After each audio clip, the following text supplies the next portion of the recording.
Good day everyone, and welcome back to the art studio for another day and another paint sesh. We are going to be working again on this polar bear. I want to start tackling the water area, just back in here. Lots of fun blends in oil, straight, Alla Prima, wet on wet. So yeah, let's just dive in. Obviously the colors are going to be a little bit more toward the blue side, so there's going to be a balance between the warm and cool blues. And then obviously the values, so lighter values, darker values, more or less saturation. So we're going to be playing with all of those things. So temperature, value, and saturation. Let's dive in.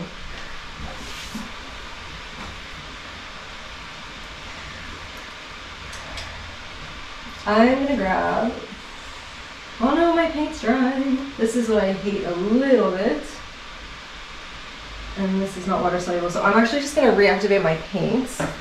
They're just starting to get a little bit crusty on top, so I'm going to take some of my medium W here to make them water soluble. There was already a little bit, but maybe not too much. This is super bad, but I'm going to do it anyways. Okay, and I add some of the medium W to this blue, just to get it moving a little bit. I don't want to waste all of this paint. Too stingy, it's too expensive to waste. So where the bear is in here, because we're seeing through the water and it's shallower and we're seeing onto his warmer fur, I'm going to be adding more green tones in here. So we're going to tilt all of our blues more towards the yellow. And then in the darker areas where it's deeper, we're going to go more toward the purple and darks almost. So more reds in our blues.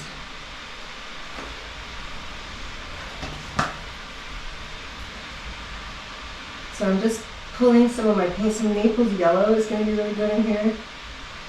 And also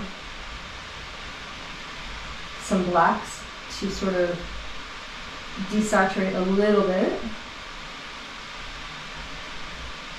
So Naples yellow and white are going to be sort of catching the color of that fur. And I just kind of mix up patches, and then I can work from within this patch area. So let me see. I'm going to start by, this is probably too dark actually, but I can use it for some of my shadowy colors.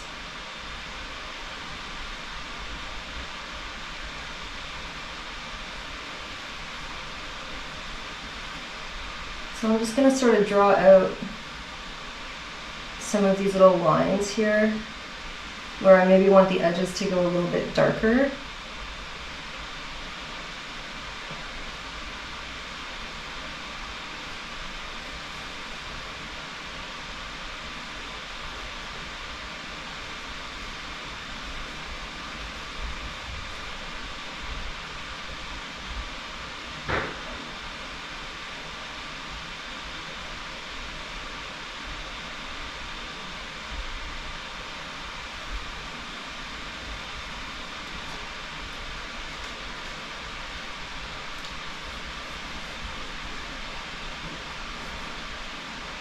And again, I'm just using a big flat brush.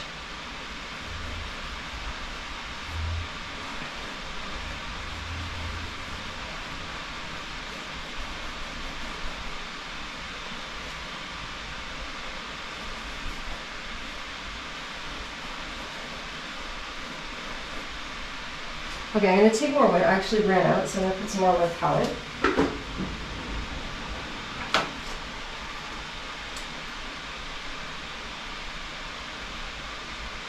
And this is the artisan water mixable that I'm using.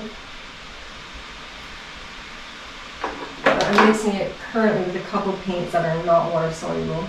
So I'm actually just going to mix this on the side here. So now I've got a higher value of that green color we just mixed, but it's also less saturated. And I'm just going to go add a little bit more Naples yellow to this. I'm going to grab a little bit more blue. There we go.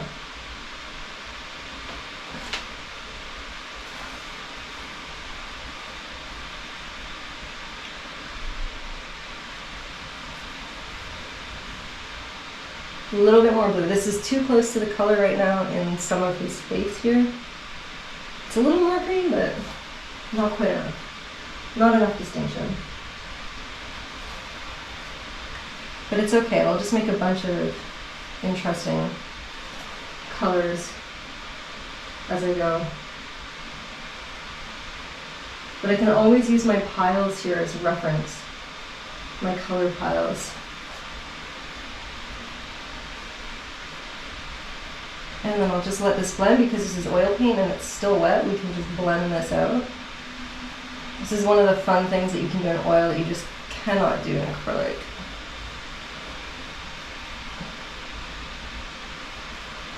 I'm gonna go a little bit more green on some of these just to give some variation. Blue green, it's just starting to look all the same already. This is a fairly big canvas, so I do want to make sure that I'm getting some interesting color variation in my shapes. I'm not really focusing on detail in these paintings. I'm focusing more on shapes.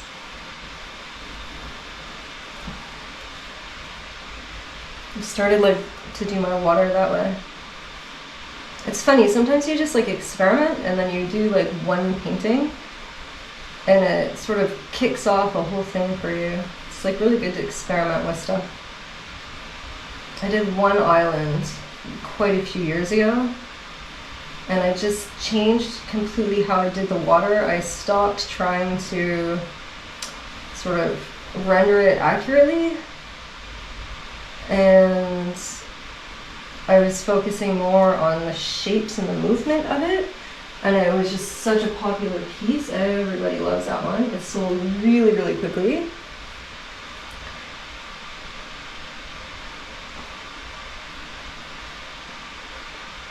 And it's just because I tried to experiment. I was a little bit tired of trying to be so realism, sort of. But it wasn't really the realism that was bugging me, it was actually my brushwork that was bothering me. I was doing too many little brush strokes. And it was agonizing and taking too long. I just wasn't super happy. So now I've sort of been treating my water the same way and trying to sort of create more shapes with it than realistic sort of waves or ripples. And then when I felt like I had that sort of nailed down, I thought, this sort of direction could inform the rest of my shape language, and then that's where you start developing styles. It's those artistic choices that we're kind of constantly making.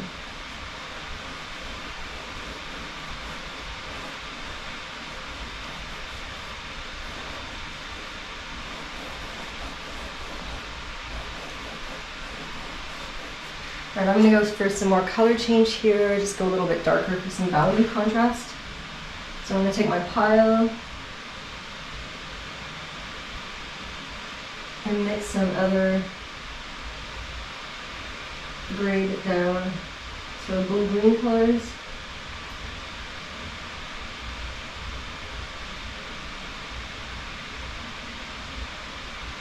So I'm using the manganese right now because it is a cool blue. Or sorry, it's a green. I don't know. There is some people call the green blues cool and some people call warm. Sorry, some people call the yellow blues warm.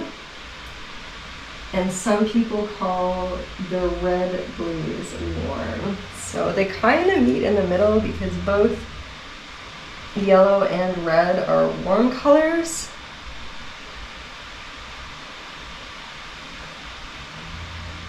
I mean, I guess technically when you're painting, if you're going to do distance stuff, things tend to purple into the distance. So I guess technically those colors would be the cooler colors because the foliage, let's say, in the foreground is more yellow. So technically it would be more warmer, but there's also so many saturation things going on in there that that's not even really giving it a full story. So Adding just a little bit of water to get that moving.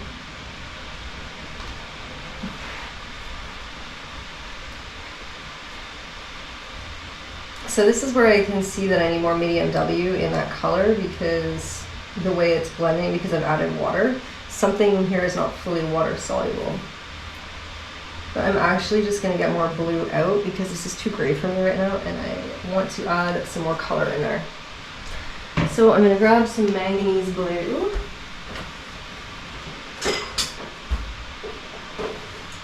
Which is this one right here. Manganese blue. This is just the regular oil color.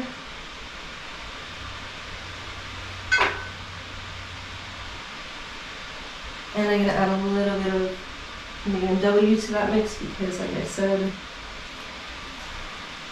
it wasn't really doing the color that I wanted. I may add a little bit of ultramarine blue in there too. We'll see. Oh no, this is good. There we go. Got a bit more saturation. Perfect.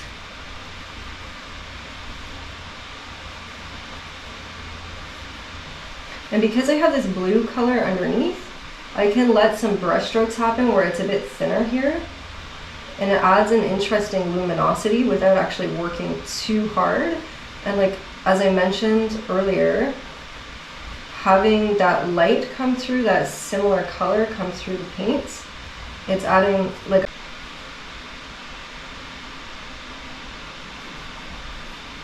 there we go, that's cool. I like it when I've got multiple colors on my brush and they just kind of move and blend for me.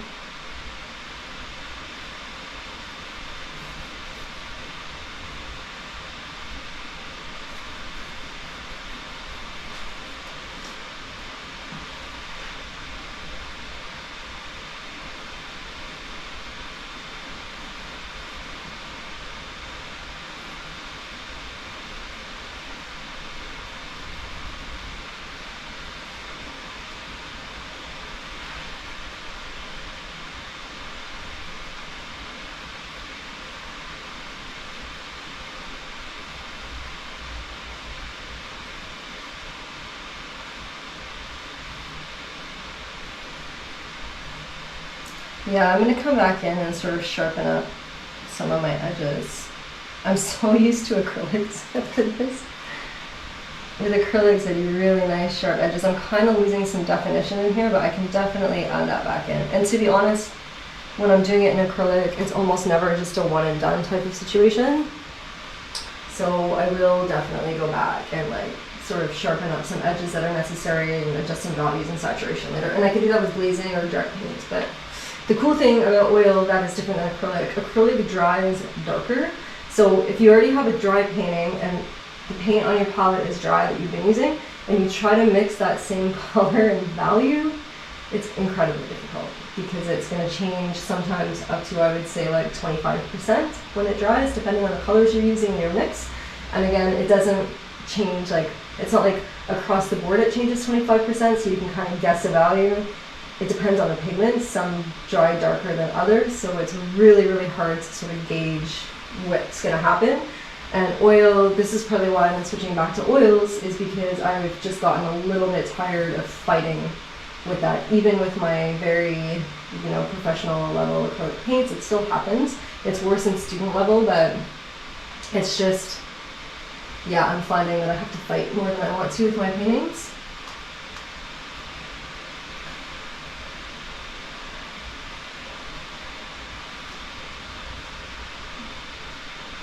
And there's some like water dripping in here. Sorry, I will get out of your way. Water dripping in here, and then it gets dark. Nice and dark. Right in here. Which will also help add contrast to those little bits of dripping water. Because they're going to go lighter. And you always want to go light, dark, alternating in your design the most you can.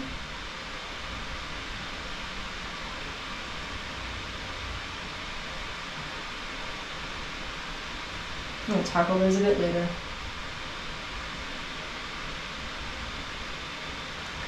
Drippy, wet polar bear fur.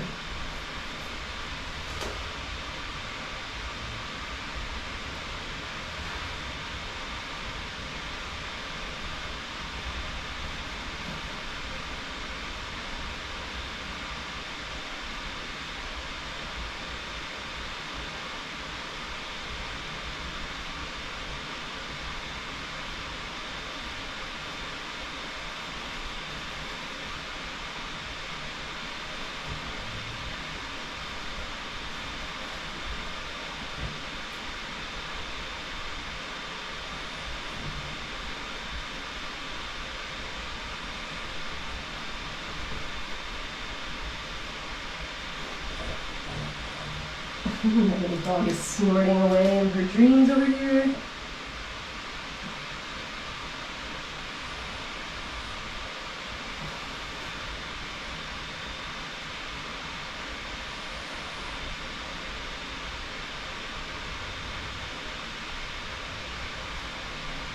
And just some little drips and things. I kind of marked them off, but I'm just going to leave like very loose space for them.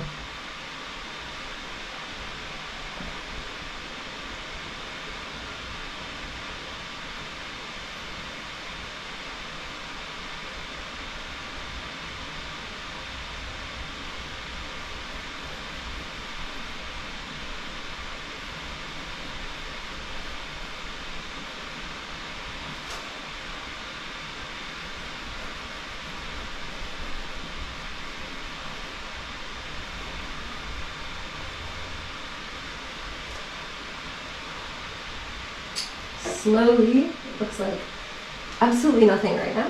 I'm looking on my screen over there. It gives me a different point of view. It's kind of cool. I'm starting to enjoy that about filming.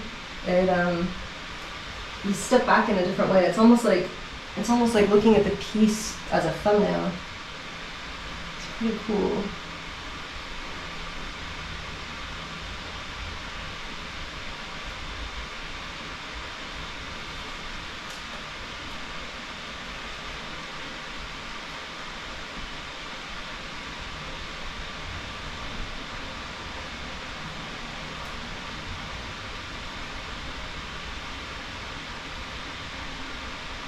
And yeah, going a little bit lighter into here.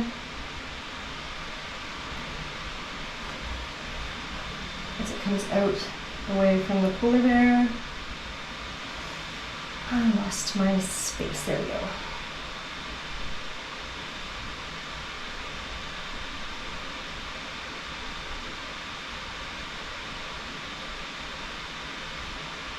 And the other paw kind of comes in.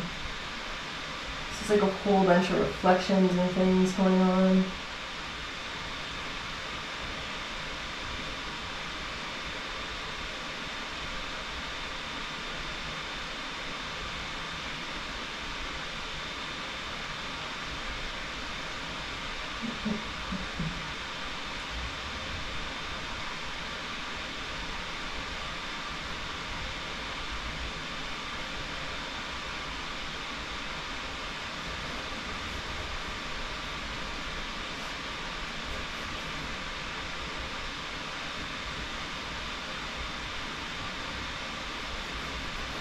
Carry some of this color over.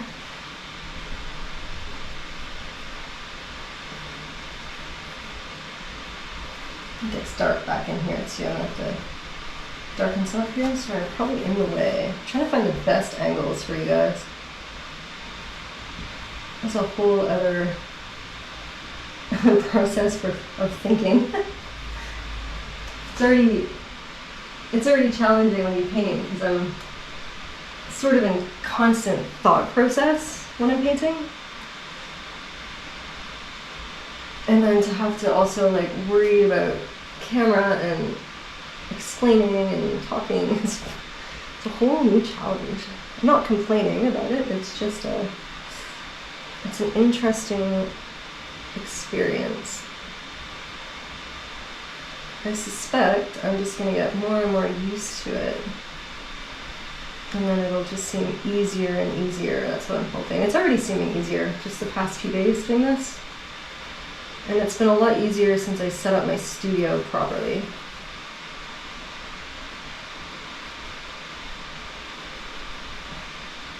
So I'm just going around where I know there's going to be some bubbles, or not bubbles, but drips coming off its fur.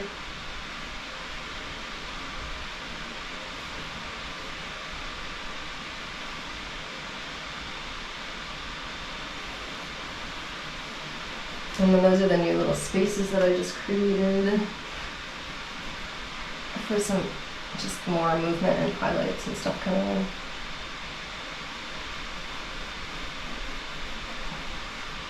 I do definitely feel like I have to work my arm harder in oils at this size on acrylic. Acrylic comes off the brush really easily.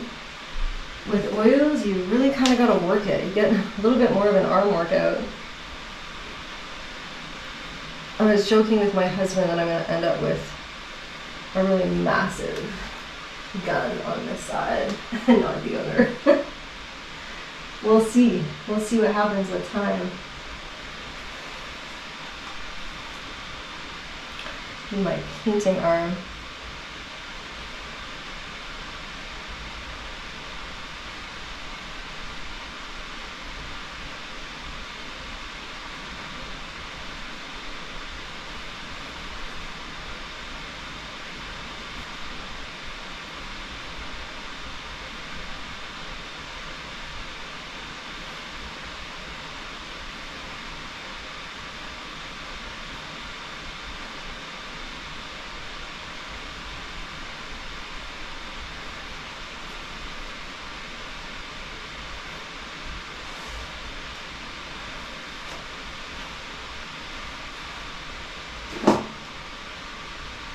Always just step back. It's looking so abstract at the moment. It's hard to see what's going on.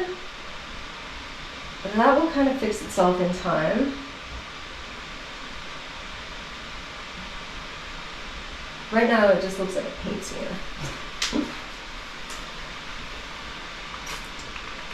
So in here, let me see. I'm going to bring some darker bits down into here. Still learning how to play with these cameras. It seems like it stopped on me. I'm not sure. I'll have to check the footage. That's fine. The trials and tribulations.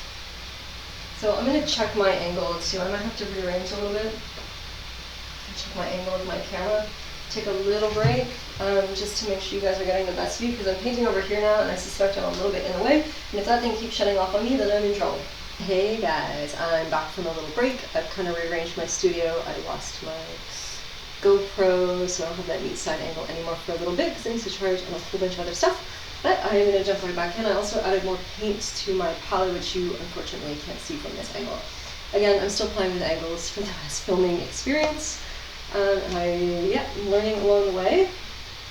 But I do want to continue this right now, and I don't want to be held up by technology. So let's jump back in. I think for the paintbrush I was using, it's right here. Alright, so we were moving on to these blue areas, and I do apologize because I think I stopped filming here. So I just added try to get. The other problem is the sound over here.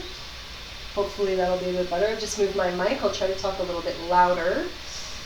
So yeah, I added more ultramarine blue to this part because we're going into the lighter greens here, because that's where we see the polar bear under the water. But over here it's dark, and then there's a bunch of like stuff happening. It's like water splashing. So I'm adding some ultramarine blue and then black. Black will actually turn it a little bit more greenish and obviously darker. So I just want to, let me see, figure out where I am here. Sometimes these really abstract shapes are difficult to reanalyze on the larger scale. That's why I do like to trace as much as possible from my sketch. It's easier to see the overall of things when they're a little bit smaller.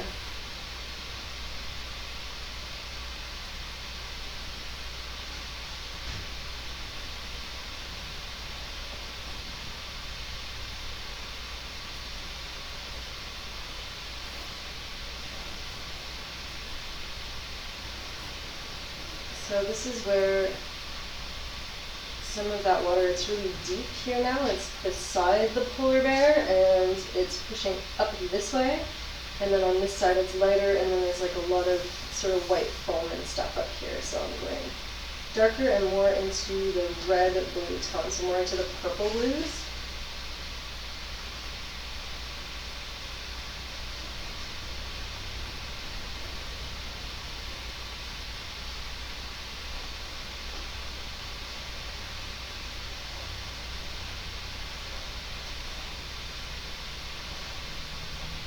And then I'm going to add a little bit more blue to this.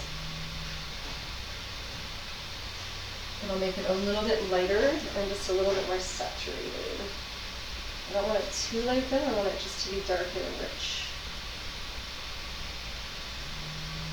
Just to add that color variation in there.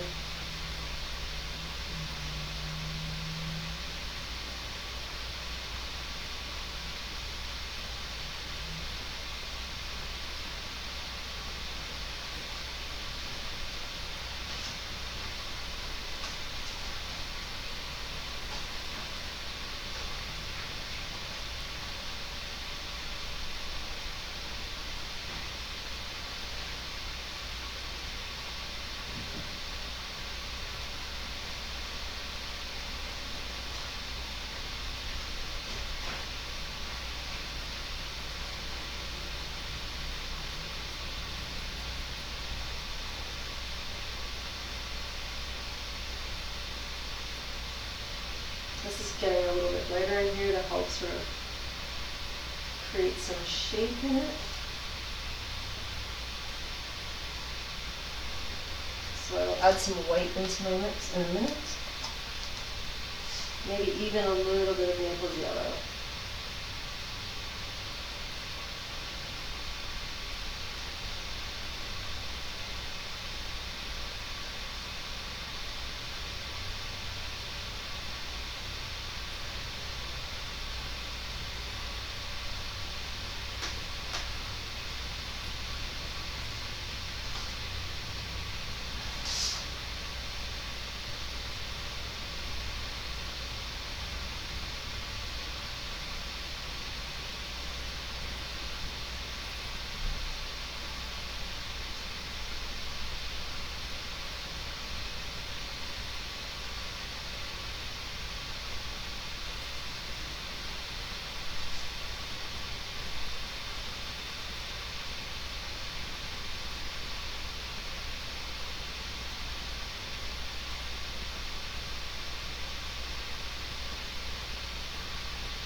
Okay, I'm going to take this blue and add a little bit of white to it. Maybe a little bit of Naples yellow.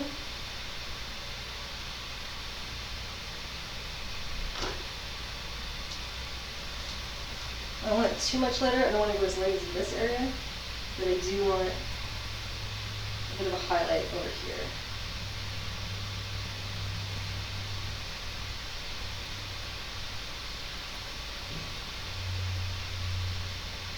And you can also work those lights into your darks. Just trying to sort of give movement and direction to this water here.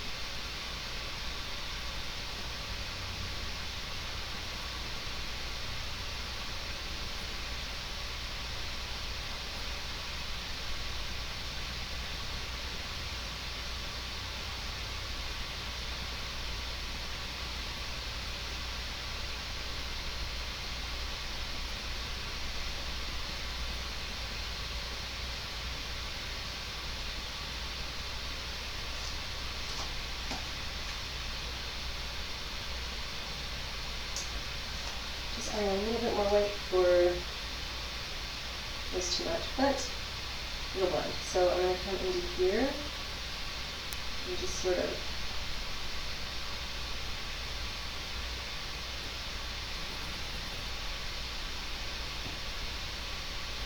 create some interesting shapes.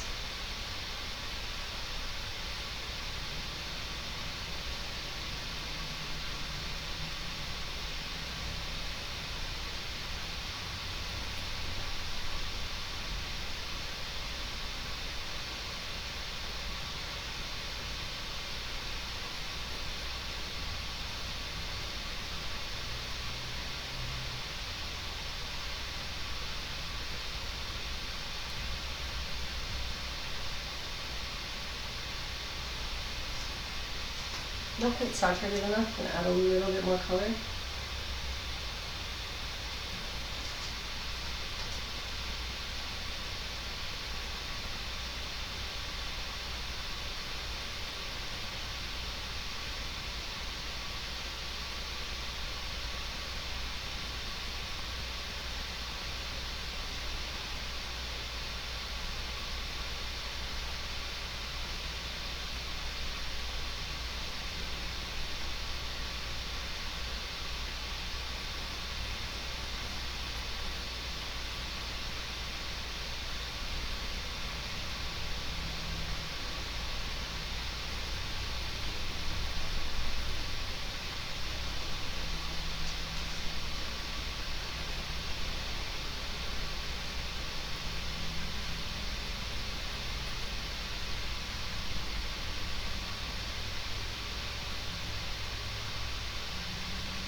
So this is where the wave kind of comes up and then crests back over.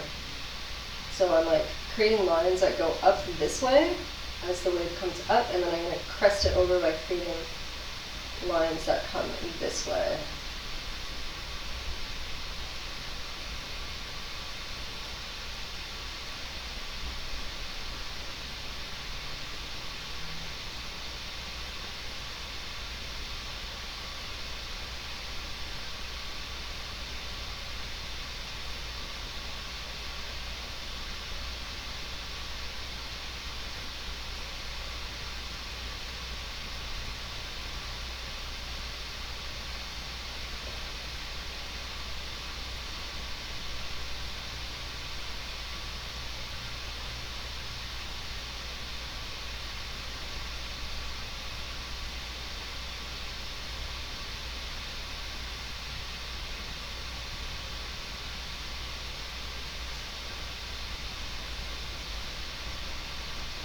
So on this side where it's coming back in, it gets lighter.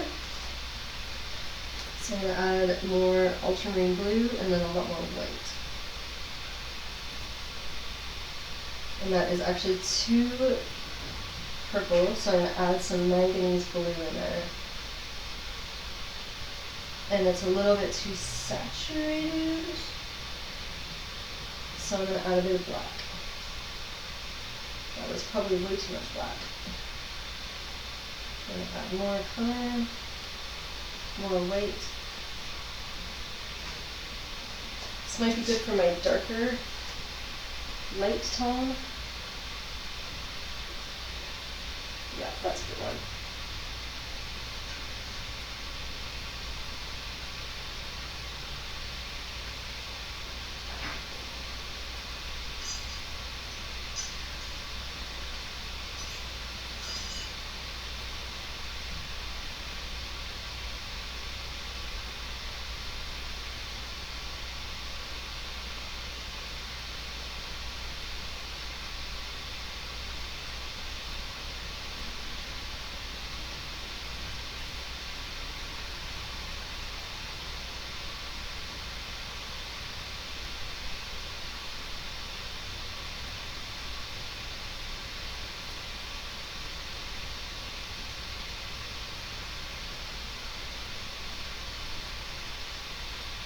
And this is kind of coming up to meet the border.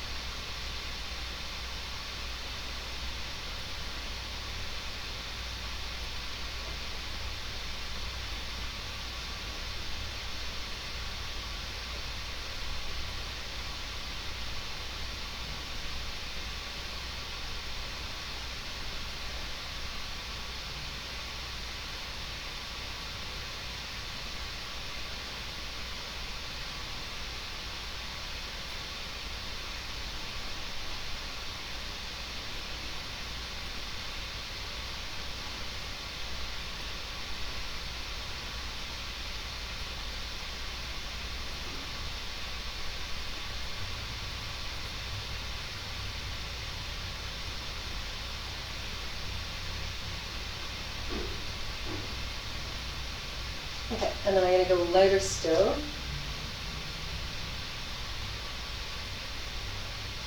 Just kind of smoothing this out here. I'm adding a bit of white to it. It's a little bit transparent. So I'm just sort of saturating it a little bit here.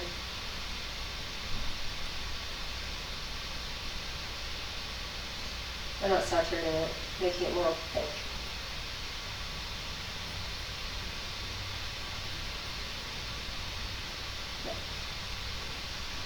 And then I'm going to go lighter still and more saturated.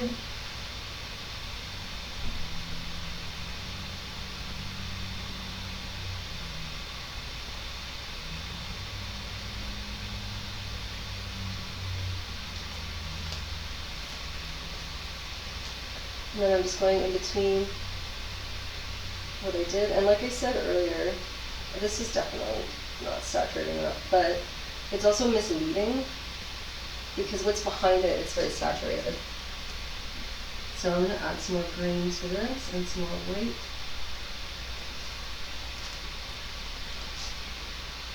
There we go. That's better. But there is conflict happening, just to keep in mind with the color behind.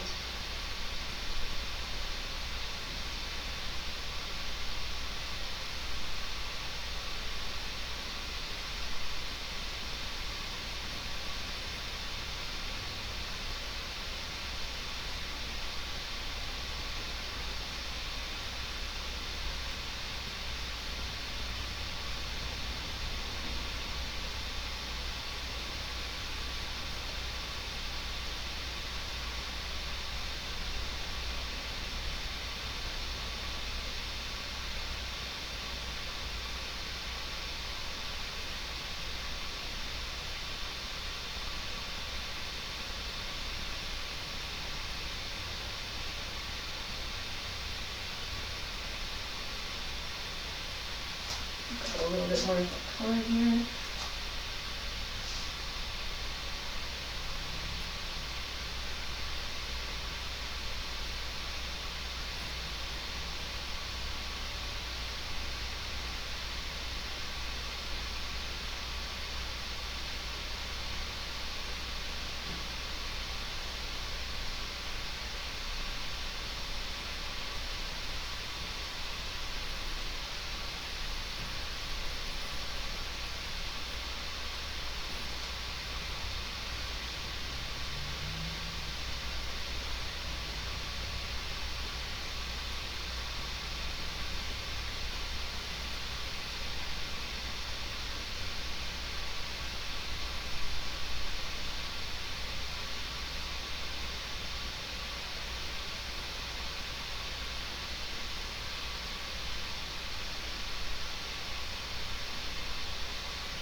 And then it goes darker and more green up here, so I'm going to grab some black and some manganese and a little bit of Naples yellow instead of white.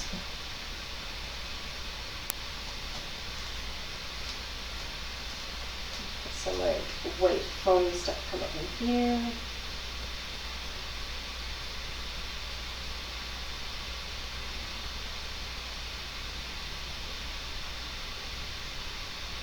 This is currently very desaturated, so I'm just going to put a little bit in here and then add some more color to it. The black is quite overpowering.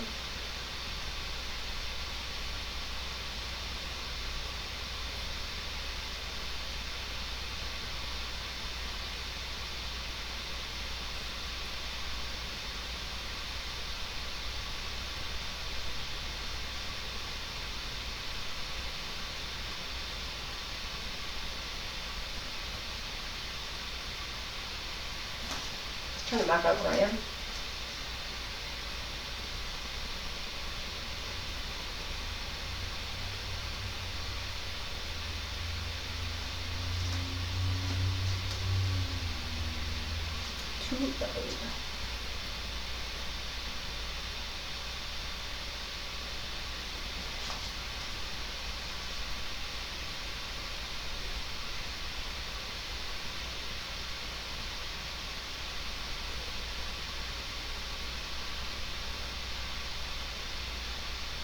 A little bit darker.